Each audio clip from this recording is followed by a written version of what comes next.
Hello everyone, welcome to Java programming tutorial. In this tutorial, I will discuss the wrapper class methods.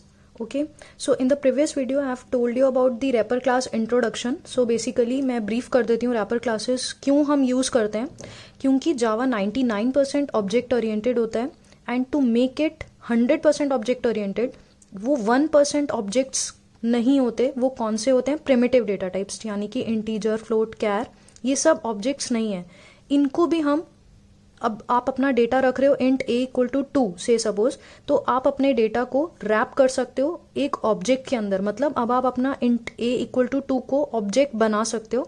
वो कैसे बना सकते हो? Wrapper class के object में अपने डेटा को रैप करके.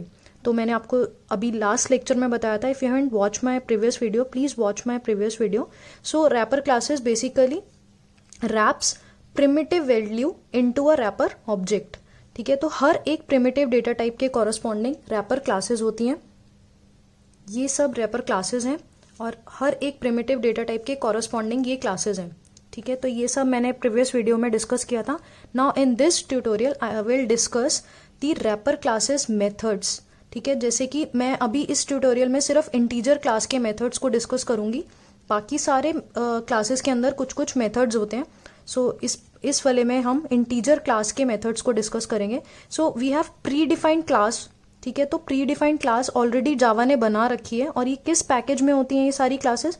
यूटिल पैकेज में. ठीक है, तो अब क्लास है तो क्लास में वेरिएबल्स भी होते हैं, मेथड्स भी होते हैं. दो ही चीजें होती हैं हमारी क्लास में, वेरिएबल्स और मेथड्स. अब प्री डिफाइंड क्लास है तो उसमें भी प्री डिफाइंड मेथड्स भी होंगे. तो आइए देखते हैं क्या होते हैं predefined methods integer class के. तो ये है इंटीजर क्लास का फर्स्ट मेथड, कंपेयर मेथड. ये एक प्रीडिफाइंड मेथड है इसलिए सी स्मॉल है. It compares two integer values. इसका सिंटेक्स है ये. और अब क्या हो रहा है कि जैसे आप C++ में कंपेयर करते हो वैसे ही इसमें भी कंपेयर कर रहे हो आप दो वैल्यूज को. अगर वो दोनों इंटीजर वैल्यूज इक्वल आती हैं तो ये मेथड क्या रिटर्न करता है? 0. अगर एक वैल्यू छोटी है दूसरी बड़ी है तो ये क्या रिटर्न करेगा? -1. और अगर x की वैल्यू बड़ी है और y की वैल्यू छोटी है तो ये क्या रिटर्न करेगा? 1. तो आइए देखते हैं इसका एग्जाम्पल प्रोग्राम. ठीक है, तो ये है प्रोग्राम. क्लास बनाइए sample, public static void main. Main के अंदर मैंने दो वेरिएबल्स डिक्लेयर किए हैं और इनिशियलाइज भी किए हैं एट द सेम टाइम.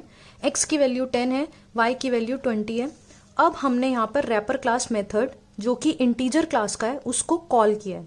ठीक है, सिंस ये मेथड क्या है? स्टेटिक है. तो जावा के अंदर स्टेटिक कंपेयर करके लिखा होगा. प्री डिफाइंड क्लास में इंटीजर क्लास बनी होगी, उसके अंदर स्टेटिक कंपेयर करके लिखा होगा मेथड का नाम. सिंस ये स्टेटिक है तो हमें इस क्लास का, इंटीजर क्लास का ऑब्जेक्ट बनाने की जरूरत नहीं है. डायरेक्टली इंटीजर क्लास के नेम से हम इसको कॉल कर सकते हैं.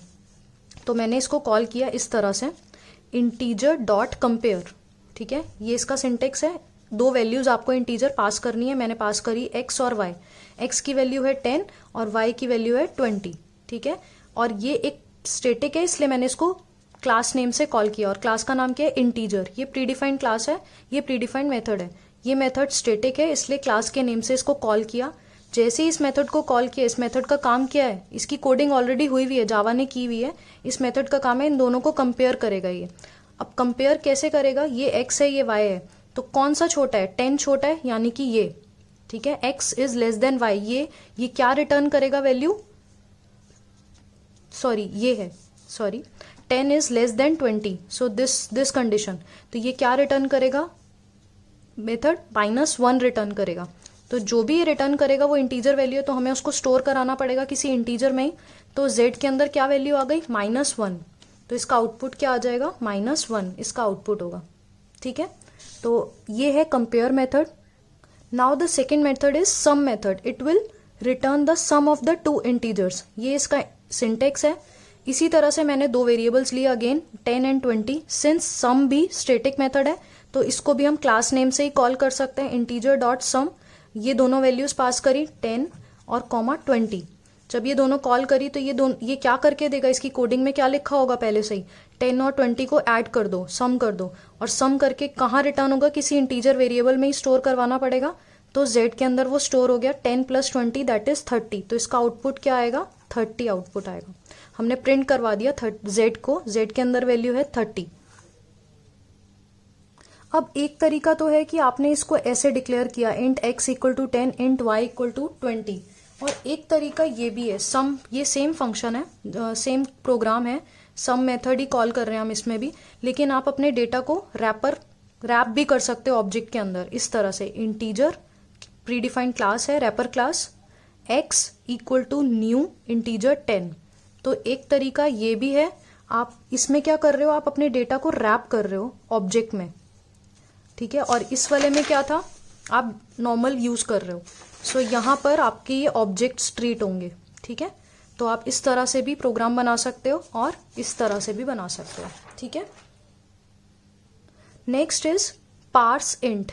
अब ये भी प्रीडिफाइंड मेथड है और मैंने आपको पहले ही बताया था, मेथड के अंदर अगर दो वर्ड्स होते हैं तो फर्स्ट वर्ड का फर्स्ट लेटर स्मॉल होता है और सेकंड वर्ड का फर्स्ट लेटर कैपिटल होता है, तो इससे आपकी कभी गलती नहीं होगी। जितने भी प्रीडिफाइंड मेथड्स हैं जावा के, सब ये नोटेशन फॉलो करते हैं। Now this parse int method will return the integer value. मतलब इसका सिंटेक्स है पार्स इंट, ब्रैकेट में आर्ग्यूमेंट क्या पास होता है हमेशा, इसमें स्ट्रिंग ही पास होता है, और इसका काम क्या है, स्ट्रिंग को इंटीजर में कन्वर्ट करके देना। जो भी स्ट्रिंग आपने यहाँ पास किया होगा उसको एज इट इज ये इंटीजर में कन्वर्ट करेगा, ठीक है। It returns integer value. तो सेम मैंने क्या किया, मेन मेथड में एक स्ट्रिंग लिया, जो स्ट्रिंग है 10 स्ट्रिंग है, तो इसमें इन्वर्टेड कॉमास आएंगे, तो स्ट्रिंग क्या है S10, ठीक है। अब मैंने क्या किया, पार्सेंट मेथड कॉल किया, इंटीजर डॉट पार्सेंट S, ठीक है। तो अब क्या होगा, ये 10 ये यहाँ पे पास होगा, और ये अब स्ट्रिंग था पहले, अब ये क्या बन गया, इंटीजर बन गया। तो यानी कि i के अंदर क्या वैल्यू आ गई, 10, ठीक है। और ये 10 क्या है, इंटीजर है, और s क्या था, s क्या है, एक स्ट्रिंग है, ठीक है। इन दोनों में डिफरेंस है, ओके। अब मैंने क्या प्रिंट किया, system dot out dot print L N I plus 20। तो since i is an integer, तो i के अंदर मैं अगर कुछ ऐड करूंगी 10 के अंदर अगर 20 ऐड करेंगे तो क्या होगा, 30 बन जाएगा। तो क्या प्रिंट होगा, 30 प्रिंट होगा पहली बारी। नेक्स्ट टाइम क्या किया, s plus 20, s is not an integer, it is a string. तो जब मैं स्ट्रिंग की वैल्यू क्या है 10 प्लस 20 करूंगी, तो ये क्या होगा, जब दो स्ट्रिंग्स को आप प्लस करते हो तो वो क्या होते हैं, कॉन्कैटिनेट होते हैं, ठीक है। तो क्या आउटपुट आएगा, 10 1 0 2 0 कॉन्कैटिनेट होंगे। तो पार्सेंट का क्या मतलब होता है, जो भी आप स्ट्रिंग पास कर रहे हो वो उसको इंटीजर में कन्वर्ट कर देता है। सो आई होप आपको रैपर क्लास के मेथड्स, कुछ मेथड समझ में आए होंगे।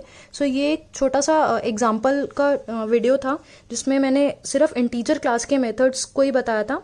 और भी क्लासेस होती हैं, float, character, boolean, long, double, इन सब के भी प्रीडिफाइंड मेथड्स होते हैं। Thanks for watching my video everyone, thank you so much.